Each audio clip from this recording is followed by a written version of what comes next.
Parents లేరు, లేదు sir. Husband లేరు, ఇద్దరు పిల్లలకి హెల్త్ ప్రాబ్లం ఉంది. అవును సార్. అయినా కానీ మీరు ఏ మాత్రం కూడా కుంగిపోకుండా ఫస్ట్ లేడీ ఊబర్ డ్రైవర్గా మారి ఏంటి మీకు ఇన్స్పిరేషన్? పిల్లలది సార్. మీ బ్యాక్గ్రౌండ్ గురించి చెప్తారా? నేను హైదరాబాద్లోనే పుట్టినా సార్. 2013లో మా ఆయన ఒక యాక్సిడెంట్లో చనిపోయారు. మీ ఫాదర్ ఏం చేసేవాళ్ళు మేడం? పుట్టినప్పుడే 6 months తర్వాత ఆయన చనిపోయారు. చనిపోయిన 2 months బిఫోర్ మా మమ్మీ కూడా ఒక హార్ట్ అటాక్లో చనిపోయారు. మీరు పిల్లల గురించి ఏదో హెల్త్ ప్రాబ్లం అని చెప్పారు. అవునండి. ఏంటి ఆ హెల్త్ ప్రాబ్లమ్? ఇద్దరికి ట్యూమర్స్ వచ్చింది సార్. పెద్ద పాపకి బ్రెయిన్ ట్యూమర్ వచ్చింది, మళ్ళీ చిన్న పాపకి లెఫ్ట్ ఐలో ట్యూమర్ వచ్చింది, మళ్ళీ బ్రెయిన్ ట్యూమర్ వచ్చింది. వాళ్ళు పెద్ద పాప బీకామ్ చేస్తుంది, చిన్న పాప ఇంటర్ సెకండ్ ఇయర్ మొన్న ఎగ్జామ్స్ రాసింది. సో మీరు ఉండేది ఎక్కడ మేడం? మౌలాలి. సో ఇప్పుడు ఓలా ఊబర్ అంటే ఎవరెవరో ఎక్కుతూ ఉంటారు, మీకు ఎలాంటి ప్రాబ్లమ్స్ ఎదురుగాలేదా? లేదు సార్, మన హైదరాబాద్లో చాలా वरना अभी तक मैं नहीं कर पाती वैसा कुछ होता था. సో రోజుకి ఎన్ని రైడ్లు చేస్తారు? 12 to 15 రైడ్స్. 12 to 15 rides. ఉదయాన్నే 9 గంటలకు బయలుదేరుతారు, సో నైట్ 12 o'clock వరకు పని చేస్తా అన్నారు. ఎలా మేనేజ్ చేస్తున్నారు ఇంటిని మరి? మార్నింగ్ 5 o'clockకి లేస్తా సార్. రెంట్ కట్టాలి, ఈఎంఐ కట్టాలి కదా. కేసీఆర్ డబుల్ బెడ్రూమ్ అప్పుడు మీరు అప్లై చేసుకోలేదు? వేసినా సార్, ఇప్పుడు దాకా నాకు ఇవ్వలేదు. ఇప్పుడు ప్రయత్నం చేయలేదా ఎవరైనా కలిసి అక్కడ లోకల్ లీడర్స్ కానీ ఎమ్మెల్యేని లేకుంటే? చేశాను సార్, అక్కడ దాకా నాకు వెళ్ళనికి ఇవ్వలేదు మధ్యలో. సో మీ వైపు నుంచి సొసైటీకి కానీ ప్రభుత్వానికి కానీ లేకుంటే నాయకులకు కానీ చేసే రిక్వెస్ట్ ఏమైనా ఉందా? నాకు హాస్పిటల్స్లో నాకు డబుల్ బెడ్రూమ్ కూడా రావాలి, కనీసం నాకు సొంతం కార్ అయినా ఉండాలి కదా సార్. నేను ఇంతకాలంగా మీరు నీరుగా చేస్తున్నారు కదా, మీకు ఎలాంటి హెల్త్ ఇష్యూస్ రాలేదా? వస్తుంది సార్, సిజరెన్స్ అయింది కదా, అక్కడ ప్రాబ్లం అవుతుంది సార్. కూర్చొని చేయలేకపోతే ఎలా అని చేస్తున్నాను. Hi, hello, welcome to I dream media. Welcome to my show interview with psychologist Vishesh. ఈరోజు మనం హైదరాబాదులోని మొదటి ఉబర్ ఉమెన్ డ్రైవర్ ఫాతిమా గారి గురించి తెలుసుకుందాము. ఆవిడ మాటల్లో ఆవిడ ఎందుకు డ్రైవర్గా మారాల్సి వచ్చింది, ఆవిడ జీవితం చేసిన పోరాటం ఏమిటనే విషయం గురించి మనం మాట్లాడుకుందాం. నమస్కారం ఫాతిమా గారు. నమస్తే సార్. కొంచెం మీ బ్యాక్గ్రౌండ్ గురించి చెప్తారా? మీరు ఎక్కడ పుట్టారు, ఎక్కడ పెరిగారు, ఏం చదువుకున్నారు? నేను హైదరాబాద్లోనే పుట్టినా సార్, ఇక్కడనే పెరిగిన. 10th వరకే చదువుకున్నా. 2001లో నా పెళ్ళి అయింది. 2013లో మా ఆయన ఒక యాక్సిడెంట్లో చనిపోయారు. నాకు 2 పిల్లలు, ఇద్దరికి కొంచెం ప్రాబ్లమ్స్ ఉన్నాయి, హెల్త్ ఇష్యూస్ ఉన్నాయి, ట్యూమర్స్ వస్తాయి. సో దానివల్ల నేను ఊబర్ డ్రైవర్లో జాబ్ చేస్తున్నా. ఇంకా నాకు ఫుల్ నేమ్ ఫాతిమా మసరత్ బేగం. ఫాతిమా మసరత్ బేగం. మీ ఫాదర్ ఏం చేసేవాళ్ళు మేడం? విజయ డైరీ ఫామ్లో మెకానికల్ ఇంజనీర్. ఓకే. సో నేను పుట్టినప్పుడే 6 months తర్వాత ఆయన చనిపోయారు. ఓకే. ఇంకా మా ఆయన చనిపోయిన 2 months బిఫోర్ మా మమ్మీ కూడా ఒక హార్ట్ అటాక్లో చనిపోయారు. సో నాకు బ్యాక్ సపోర్ట్ ఎవరు లేరు, నాకు 2 పిల్లలు. సో నేనే ఓలా ఊబర్ నడిపిస్తాను అంతే. నేను అనేది ఇప్పుడు మీరు మీ ఫాదర్కి ఎంతమంది పిల్లలు? మా ఫాదర్కి 7 sisters, అంటే నాకు మీకు మిలాకర్ 7 sisters, ఇంకా అన్న ఉన్నారు. ఒక అన్న. ఓకే. ఇప్పుడు మీ 7 sisters ఏం చేస్తున్నారు, మీ అన్న ఏం చేస్తున్నారు? మా అన్నయ్య ఆటో కన్సల్టెన్సీ ఆఫీస్లో చేస్తారు. 6 sistersలో ఒక సిస్టర్ చనిపోయారు. నేను లాస్ట్, మా సిస్టర్స్లో నేను లాస్ట్. సో పెద్దక్క ఉన్నారు, అందరూ హౌస్ వైఫ్. ఓకే. ఓకే. ఎవరు జాబ్ చేయరు. నాకు ఆ రోజు మాట్లాడినప్పుడు నాకు ఆశ్చర్యం కలిగించడం ఏంటంటే, మీరు హౌస్ వైఫ్గా, మీ హస్బెండ్ ఏం చేసేవాళ్ళు? జెన్పాక్లో జాబ్ చేశారు. జెన్పాక్లో అంటే సాఫ్ట్వేర్ ఇంజనీర్గా చేశారు. సాఫ్ట్వేర్ ఇంజనీర్ చేశారు. సో అప్పుడు మీరు ఆయన జాబ్ చేస్తున్నంతకాలం మీరు ఏం చేసేవాళ్ళు? House wife sir. House wife. Okay. 10th class వరకు చదివారు కాబట్టి మీరు హౌస్ వైఫ్గా ఉన్నారు, 2 పిల్లలకి తల్లిగా అయ్యారు. సరే, మీరు పిల్లల గురించి ఏదో హెల్త్ ప్రాబ్లం అని చెప్పారు. అవునండి. ఏంటి ఆ హెల్త్ ప్రాబ్లము? ఇద్దరికి ట్యూమర్స్ వచ్చింది సార్. ట్యూమర్? పెద్ద పాపకి బ్రెయిన్ ట్యూమర్ వచ్చింది, మళ్ళీ 3 మంత్స్లో ఐలో ట్యూమర్ వచ్చింది, లెఫ్ట్ ఐలో ట్యూమర్. ఓకే. మళ్ళీ చిన్న పాపకి లెఫ్ట్ ఐలో ట్యూమర్ వచ్చింది, మళ్ళీ బ్రెయిన్ ట్యూమర్ వచ్చింది. లాస్ట్ ఇయర్ 23లో స్పైనల్లో 2 ట్యూమర్స్ వచ్చింది. సో అన్నీ తీపిచ్చాను నేను. Is it a genetical disease? Genetical disease. Okay. ఎంత వయసులో వచ్చిందండి వాళ్ళకు? చిన్న పాపకి 11 ఇయర్స్లో నుంచి స్టార్ట్ అయింది, పెద్ద పాపకి 13 ఇయర్స్ నుంచి స్టార్ట్. 13. ఇప్పుడు ఏం చేస్తున్నారు వాళ్ళు? వాళ్ళు పెద్ద పాప బీకామ్ చేస్తుంది, చిన్న పాప ఇంటర్ సెకండ్ ఇయర్ మొన్న ఎగ్జామ్స్ రాసింది. సో వాళ్ళు కాలేజీకి వెళ్తున్నారు? రెగ్యులర్ వెళ్ళారు. ఓకే. ఎగ్జామ్స్ అప్పుడు పోయి రాసి వస్తారు, చదువులో చాలా మంచి ఉన్నారు. అంటే ఇంటి నుంచి కదలలేరా వాళ్ళు? నడుస్తే మంచిగా ఉంటారు. హెల్త్ అంటే ఉట్టిగా ట్యూమర్ వస్తే తీసినాం అంతే. ఇప్పుడు హెల్త్ ఇష్యూ ఏం లేదంటే పెద్ద పాపకి లెఫ్ట్ ఐతో విజన్ అంటే కనిపించదు, విజన్ కనిపించదు. ఓకే. రైట్ ఐ నుంచి చూస్తుంది ఆమె. ఓకే. సో చిన్న పాపకి కొంచెం స్పైనల్లో ట్యూమర్ వచ్చిన తర్వాత కొంచెం లెఫ్ట్ లెగ్లో ప్రాబ్లం వచ్చింది, చాలా రోజు వరకు నడడానికి రాలేదు, ఇప్పుడు కొంచెం నడుస్తుంది. సో మరి మీ హస్బెండ్ చనిపోయిన తర్వాత వచ్చిందా ఈ ట్యూమర్ అనేది, ఉన్నప్పుడే ఉందా? మా హస్బెండ్ చనిపోయిన ముందు నాకు తెలియదండి ఇది ట్యూమర్స్, అది పిల్లలకి రాలేదు, ఆ తర్వాత తెలిసింది ఒక 2 years తర్వాత. ఓకే. మరి ఎలా మీరు ఒక మామూలు గృహిణిగా ఉండి ఇంత ఖర్చుని, ట్యూమర్కి ఆపరేషన్ అంటే చాలా ఖర్చు ఉంటుంది కదా, సో ఆ ఖర్చు అంతా మీరు ఎలా బేర్ చేశారు? సార్ నేను చాలా సేవింగ్ ఉన్నాయి కదా, అది అంతా పెట్టేసిన సార్. ఇప్పుడు నా దగ్గర ఏం లేదు, చాలా తిరిగిన అన్ని హాస్పిటల్స్లో హెల్ప్ అడిగిన, ఎవరు హెల్ప్ చేయలేదు నాకు. ఇప్పుడు మొన్న జూబ్లీ హిల్స్ అపోలో హాస్పిటల్లో చిన్న పాపకి బ్రెయిన్ ట్యూమర్ వచ్చిన తర్వాత రేడియేషన్ అయింది 1 month. సో 3,50,000 అన్నారు, కానీ వాళ్ళు అపోలో జూబ్లీ హిల్స్ హాస్పిటల్లో చాలా హెల్ప్ చేశారు నాకు. ఇంకా నావి 2 ట్యూమర్స్ కోసం కూడా నాకు ఆల్మోస్ట్ 7 lakhs వరకు అయింది. ఓకే. ఓకే. సో అక్కడ వాళ్ళు హెల్ప్ చేస్తున్నారు నాకు హాస్పిటల్లో. సో నా దగ్గర ఉంది గోల్డ్, అవి అన్నీ అమ్మేసిన, నా దగ్గర కొంచెం డబ్బులు అవి అన్నీ ఇప్పుడు ఏం లేదు నా దగ్గర.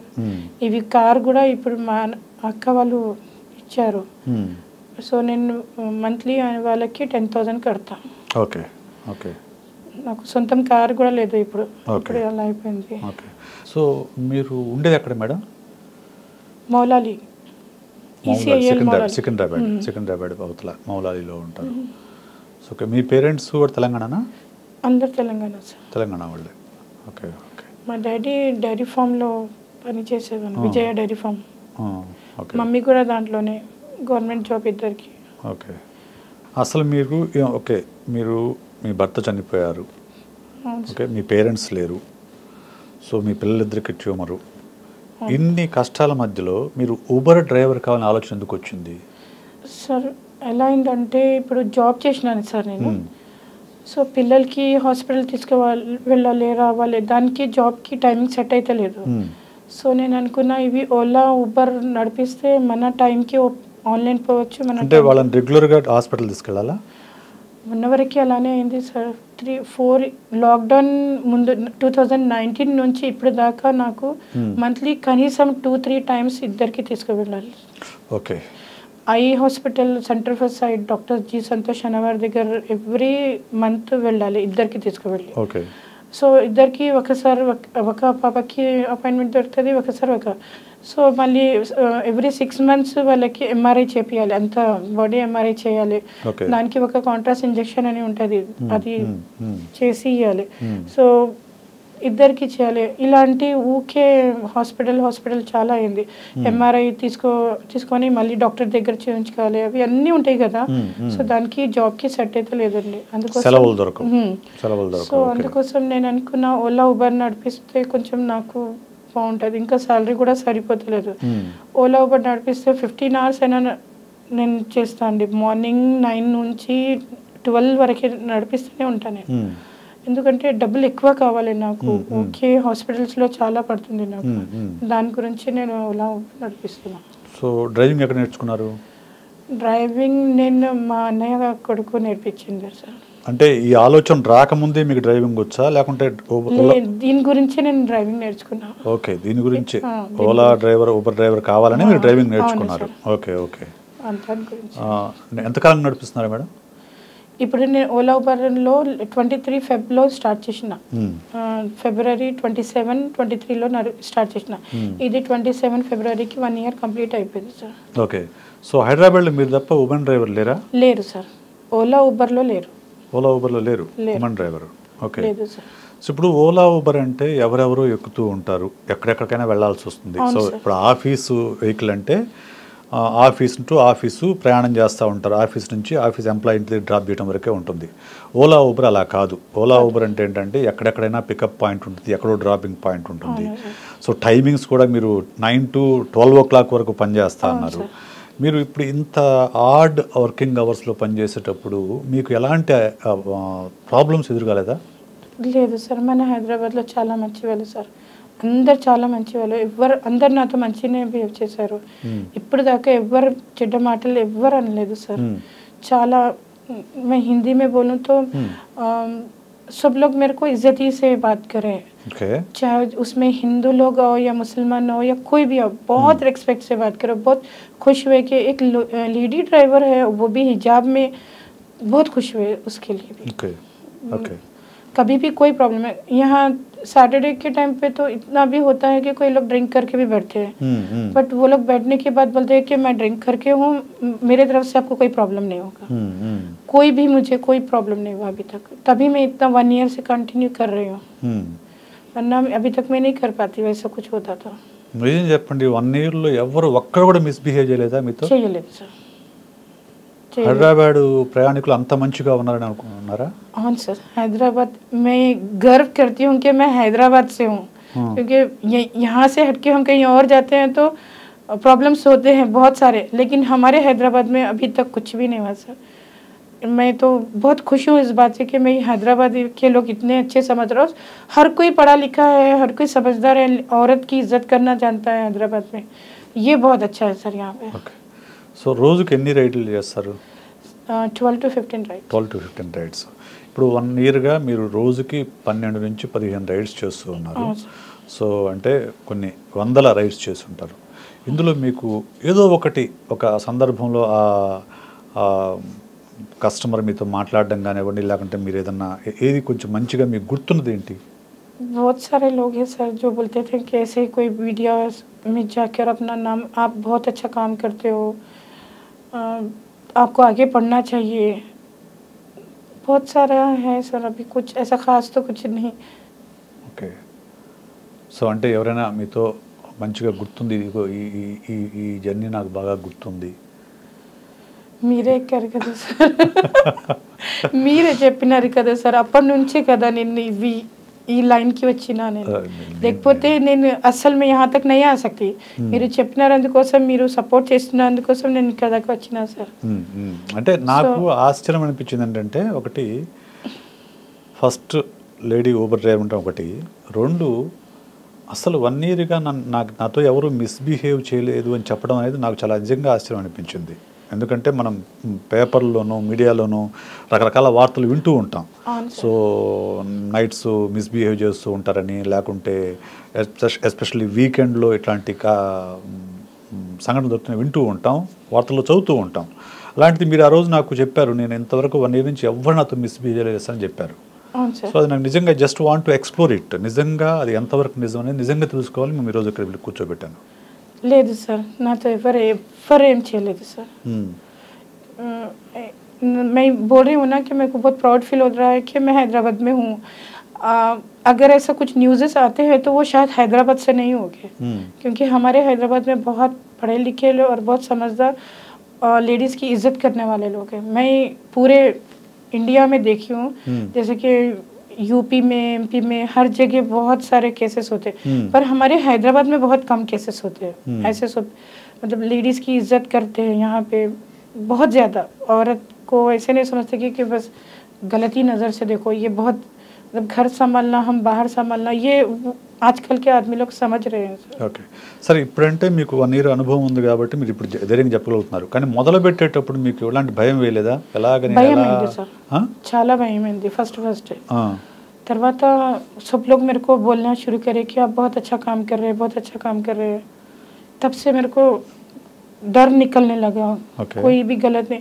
और जैसे मैं ड्राइविंग सीट पे होती हूँ, ओला उबर बुक होता है, कोई जेंट्स आते हैं, सामने का डोर नॉर्मली सब लोग डोर सामने का खोलते हैं, जैसे मुझे देखते हैं फिर डोर बंद करते हैं, फिर पीछे जाकर बैठते हैं, बिकॉज के लेडी ड्राइवर है। ओके तो इतना भी रेस्पेक्ट मिल रहा था सर स्टार्टिंग में, तो मैंने सोचा कि कोई ऐसा नहीं हो रहा है मेरे साथ, तो मैं ये कर सकती हूँ, इसलिए मैं कर रही हूँ।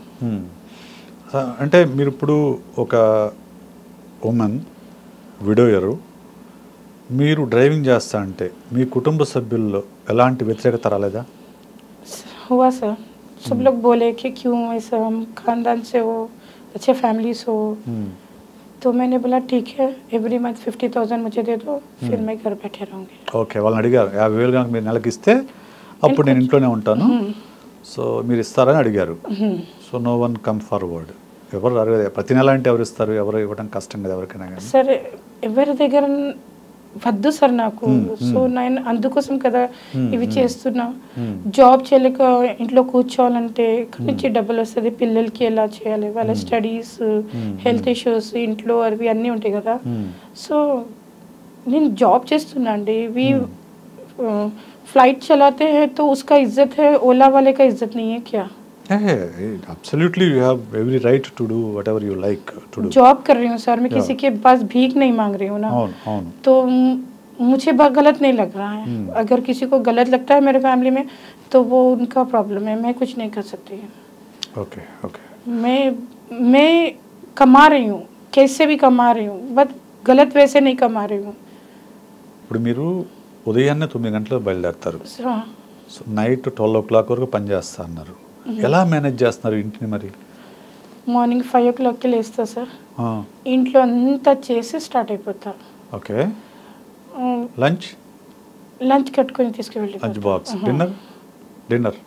డిన్నర్ అంటే 2 కర్రీస్ ఒక్కసారి చేసేసుకుంటారు. పిల్లలు తిన్న తర్వాత ఫ్రిడ్జ్లో పెట్టుకుంటాం. ఓకే, తర్వాత మళ్ళీ ఇంటికి పోయి పిల్లలకి రైస్ ఏమైనా ఉంటే రైస్ కుక్కర్లో పెట్టుకుంటారు అంతే. ఓకే ఓకే, ఎవరు పెద్ద పాప చిన్న పాప ఎవరైనా ఒకరు పెట్టుకుంటారు అంతే. కానీ పొద్దున బయలుదేరినప్పుడు నేనే చేసి వచ్చేస్తాను. ఓకే, ఉదయం మీరే చేస్తారు, మరి పిల్లలు చేయొచ్చు కదా, వాళ్ళు హెల్త్ ఇష్యూస్ కదా సార్, ఎక్కువ పని చెప్పియను. Okay okay okay. సో ఇప్పుడు మీరు మీ కుటుంబ సభ్యుల నుంచి మీకు ఎలాంటి సహకారం ఉంది? కొంతమంది వ్యతిరేకించారని చెప్పారు మీ కుటుంబ సభ్యుల్లో, కొంతమందిని మీకు కోఆపరేట్ చేశారా? మా సిస్టర్ చాలా కోఆపరేట్ చేశారు. మీ సిస్టర్ బాగా కోఆపరేట్ చేశారు? ఓకే, మా సిస్టర్ నాకంటే పెద్ద సిస్టర్ చాలా కోఆపరేట్, అంటే పిల్లలకి ఆపరేషన్ అయినప్పుడు నాకు ఏమైనా ప్రాబ్లం ఉన్నప్పుడు నాకంటే పెద్ద సిస్టర్ ఉంది, ఆమె నా దగ్గర వచ్చేస్తారు, చాలా హెల్ప్ చేస్తుంది. ఆమె హాస్పిటల్లో మాతోనే ఉంటుంది, మళ్ళీ ఇంటికి కూడా మాతోనే వచ్చేస్తుంది, చాలా హెల్ప్ చేస్తుంది. సిస్టర్స్ చాలా, ఇంకా బావాళ్ళు సిస్టర్స్ వాళ్ళు చాలా బాగున్నారు. ఓకే ఓకే, కానీ చాలా అంటే డబ్బులు ఉన్న వాళ్ళు లేరు. అదేలేండి, వాళ్ళు కూడా మామూలు రోజువారీ పనులు చేసుకోవడం, లేకపోతే చిన్న చిన్న జాబ్ చేసుకుంటూ ఉన్నవాళ్ళు తప్ప. సో సిస్టర్స్ చాలా హెల్ప్ చేస్తారు అంతే. Okay okay. సో కారు పెద్ద సిస్టర్ వాళ్ళు బావ, అంటే పెద్ద సిస్టర్ వాళ్ళ హస్బెండ్ ఇప్పించారు, అంటే బాబానే అంటారు కదా వాళ్ళది. వాళ్ళ కారు, వాళ్ళు ఆయన కారు కొని మీకు ఇచ్చాడు, నడుపుకోమని చెప్పి. ఇప్పుడు ఈఎంఐ లాగా 10,000 తీసుకుంటున్నారు, వాళ్ళ ఈఎంఐ కట్టాలి కదా, అదేలేండి, అలా 10,000 ఎవ్రీ మంత్ ఇస్తుంది అంతే. Okay okay okay. So EMI ఇవ్వగా మిగతా మీరు మీ పిల్లలకి హెల్త్ కోసం, మీ కుటుంబ ఖర్చుల కోసం ఉపయోగించుకుంటారు. రెంట్ హౌస్ ఉంది కదా, రెంట్ కట్టాలి దానికి. మళ్ళీ అదేంటి, మొన్న మా కేసీఆర్ డబుల్ బెడ్రూమ్ అప్పుడు మీరు అప్లై చేసుకోలేదు? వేసినా సార్, ఇప్పుడు దాకా నాకు ఇవ్వలేదు. నేను దాంట్లో మా ఆయనది డెత్ సర్టిఫికెట్ కూడా పెట్టినా, కానీ నాకు రాలేదు సార్. పెన్షన్ వస్తుంది 2016 రూపీస్ వస్తుంది. ఓకే, 2016 రూపీస్ పెన్షన్ వస్తుంది అంతే, మిగతా ఎలాంటి ఆర్థిక సహాయం ఏం లేదండి సార్. మీరు ఇప్పుడు మీ పిల్లలు మరి హెల్త్ ఇది ప్రాబ్లం ఉంది కదా, మీరు ప్రభుత్వం నుంచి మామూలు సీఎం రిలీఫ్ ఫండ్ కానీ లేకుంటే ఆరోగ్యశ్రీ రిలీఫ్ ఫండ్కి వేద్దాం బిల్స్ అని వెళ్తే ఇప్పుడు లేదు టైం అన్నారు. సో సర్జరీస్ ఏమైనా ఆరోగ్యశ్రీలో వస్తారంటే అది కూడా ఈ సర్జరీ రాదు, ఆ సర్జరీ రాదు అలానే చెప్పారు సార్. ఇంకా సడన్లీ ట్యూమర్ వచ్చింది, ఇప్పుడే తీయాలి, ఇంకా టైం లేదు. సో చెప్తే అది ఆరోగ్యశ్రీలో రాదు అని చెప్పారు. సో నేనే జూబ్లీ హిల్స్ అపోలో హాస్పిటల్లో చేపించాను. ఓకే. 2 సర్జరీ ఇవి Alok Ranjan doctor neuro surgeon ఉన్నారు. రేడియేషన్ విజయానంద్ సార్ చేశారు అపోలో హాస్పిటల్లో. ఎందుకంటే వయసున్న పిల్లలు కదా సార్, ఏమైనా ప్రాబ్లమ్స్ వస్తే అని. సో ప్రభుత్వం వైపు నుంచి మీకు ఎలాంటి సహాయం అందలేదు? లేదు సార్. ఎప్పుడు ప్రయత్నం చేయలేదా ఎవరైనా కలిసి అక్కడ లోకల్ లీడర్స్ కానీ ఎమ్మెల్యేని లేకుంటే చేశాను సార్. అక్కడ దాకా నాకు వెళ్ళనికి ఇయ్యలేదు మధ్యలో. అక్కడ కూడా అవేసి హాస్పిటల్ వెళ్ళినా నేను. అపోలో హాస్పిటల్ కంటే ముందు నేను అక్కడ వెళ్ళాను. సో అక్కడ ఒక ఆయన దొరికారు. సో చెప్పినా నేను ఇలా సర్జరీస్ చేయాలి, ఇలా ఎంత ప్యాకేజ్ అంటే 12 lakhs అన్నారు ఓబీసీలో. అదే సర్జరీ 9,40,000లో అపోలో చెప్పారు.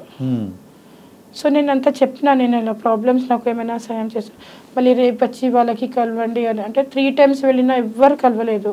సో నాకు ఎలాంటి హెల్ప్ దొరకలేదు. ఓకే. సో మొత్తం ఖర్చు మొత్తం మీరే పెట్టుకున్నారు? నేనే పెట్టుకున్నాను సార్. రైట్. ఎప్పుడు మీరు మరి ఈ చూడండి, నాకు ఎందుకు మీరు ఇన్స్పిరేషన్ అనిపించారంటే పేరెంట్స్ లేరు, లేదు సార్, హస్బెండ్ లేరు, 2 పిల్లలకి హెల్త్ ప్రాబ్లం ఉంది. అవును సార్. అయినా కానీ మీరు ఏ మాత్రం కూడా కుంగిపోకుండా మీకున్న కొద్ది క్వాలిఫికేషన్తో ధైర్యం చేసి ఒక ఊబర్ డ్రైవర్గా, ఫస్ట్ లేడీ ఊబర్ డ్రైవర్గా మారి, ఏంటి మీకు ఇన్స్పిరేషను? ఏది మిమ్మల్ని ఊబర్ డ్రైవర్గా మార్చేంత గట్టిగా నిలబడేలాగా, ఈ కష్టాన్ని తట్టుకుని నిలబడేలా చేసింది? आपका क्वेश्चन समझ में नहीं आ रहा सर मेरे को. ఇన్ని కష్టాలు ఉన్నా కానీ మీరు గట్టిగా నిలబడడానికి ఏది ఇన్స్పిరేషన్? పిల్లలది సార్, పిల్లలది హెల్త్, పిల్లల మీద ప్రేమ, ఇంకా వాళ్ళని కాపాడుకోవాలి. నాకు ఎవరు లేరు కదా, పిల్లలు తప్ప ఎవరు లేరు. పిల్లల కోసమని ఇవి అన్ని, పిల్లల కోసమే ఏమైనా చేయాలని చెప్పి డిసైడ్ అయిపోయేసి. అవును సార్. సో మీరు ఈ కష్టం అంతా కూడా తీసుకొని రోజుకి 12 నుంచి 15 గంటల సేపు మీరు పనిచేస్తున్నారు. అవును సార్. పిల్లల కోసం ఏమైనా చేస్తా అంటే, ఈరోజు ఓలా ఊబర్ నడిపిస్తున్నారు, రేపు ఇవి కూడా పోతే నేను ఏమైనా జాబ్ చేస్తా, కానీ చేస్తా పిల్లల కోసం. సో మీ పిల్లలు ఎలా చదువుతున్నారండి?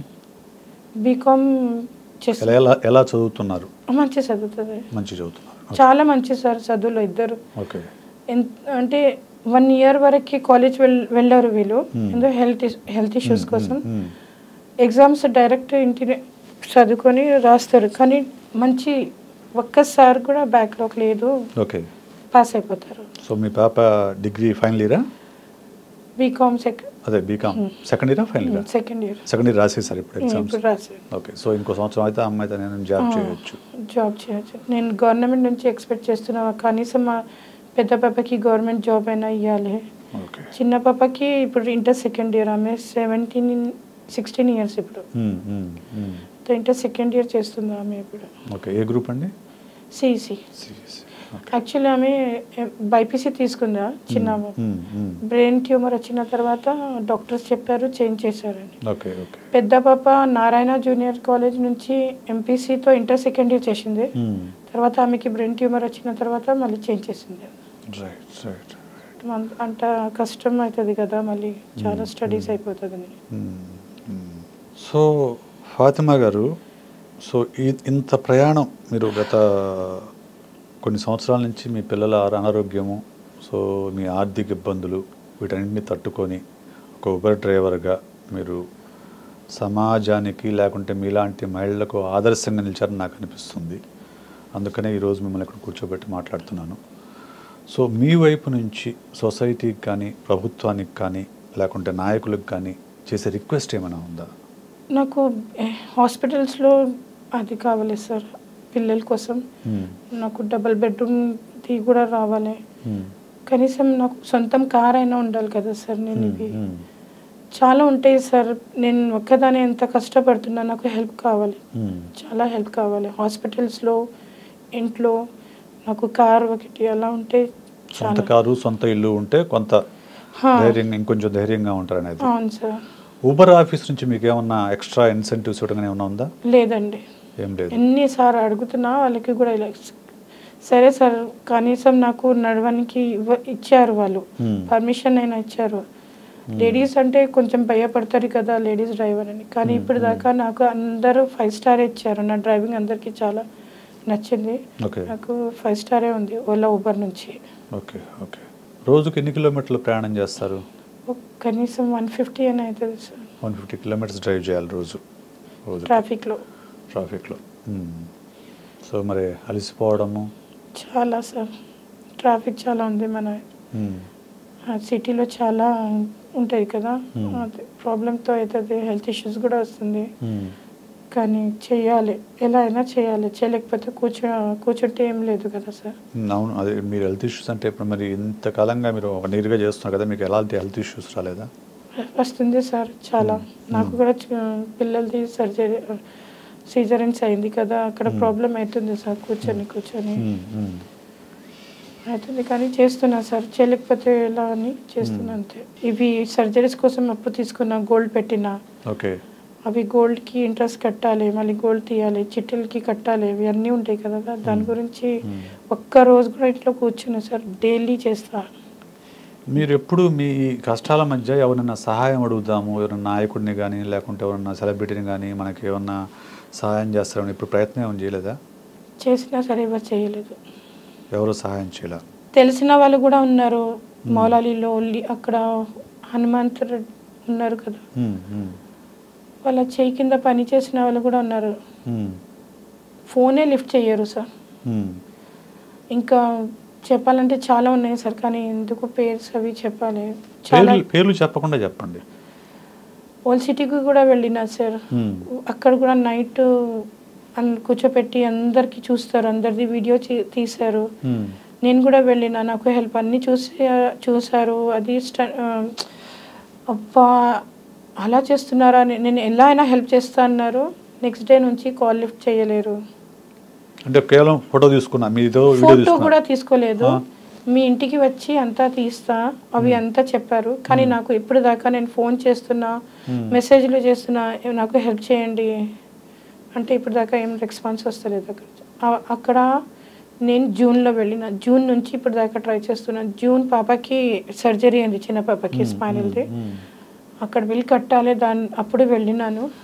కానీ ఏం లాభం లేదు, ఇప్పుడు దాకా ఏం లాభం లేదు. సో మీ కష్టం మీరు పట్టమే తప్ప ఎవరు కూడా ఎటువంటి సహాయం అందలేదు, ప్రభుత్వం నుంచి కూడా ఎలాంటి సహాయం అందలే,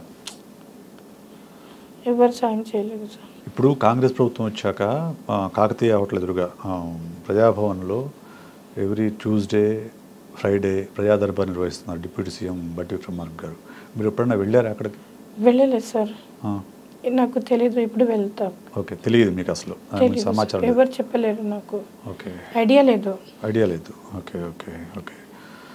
సో చూద్దాం మనము అక్కడ వెళ్తే కూడా, అక్కడ దాకా వెళ్తే కూడా నాకు అవుతుందని అది అయిపోయింది సార్, నమ్మకం లేదు. ఇప్పుడు చాలా తిరిగాను కదా, ఇప్పుడు నా దగ్గర ఎన్ని బిల్స్ ఉన్నాయి కదా, బిల్స్ కూడా కేసీఆర్ ఫండ్కి రిలీఫ్ ఫండ్కి పెడదామని వెళ్తే, సో అది కూడా నాకు పెట్టడానికి ఇవ్వలేదు సార్. డేట్ అయిపోయింది, మళ్ళీ ఇప్పుడు రండి అప్పుడు రండి అని కనీసం 4 to 5 times తిరిగాను. సో నాకు ఇప్పుడు లేదండి, ఎప్పుడు లేదు, నమ్మకం లేదు చాలా. ఇప్పుడు అంటే ఎక్కడైనా వెళ్ళాలంటే డే మొత్తం పోతుంది, ఇవి సంపాదించుకోవాలి, ఇవి కూడా టెన్షన్ ఉంటాయి కదా, అలా ఇంకా హెల్ప్ కూడా దొరకలేదు. ఏం कुछ मिलता ही नहीं वहाँ से, तो फिर जाके क्या करूँ, ऐसे हो रहा है. ఓకే ఓకే, చూద్దాం. ఫాతిమా గారు, మీ వీడియో చూశాకైనా కొంతమంది మానవతావాదులు కానీ ఎవరైనా నాయకులు కానీ ప్రభుత్వ అధికారులు కానీ మీ వీడియో చూశాక మీ కష్టాన్ని అర్థం చేసుకొని మీ పిల్లల యొక్క ఆరోగ్య పరిస్థితిని దృష్టిలో పెట్టుకొని అలాగే మీకు ప్రోత్సాహకంగా నిలుస్తారని, లేకుంటే మీ పిల్లల ఆరోగ్యానికి సంబంధించిన సహాయం చేస్తారని మనం ఆశిద్దాము. Let us hope for the good. Okay, నమస్తే. Thank you sir.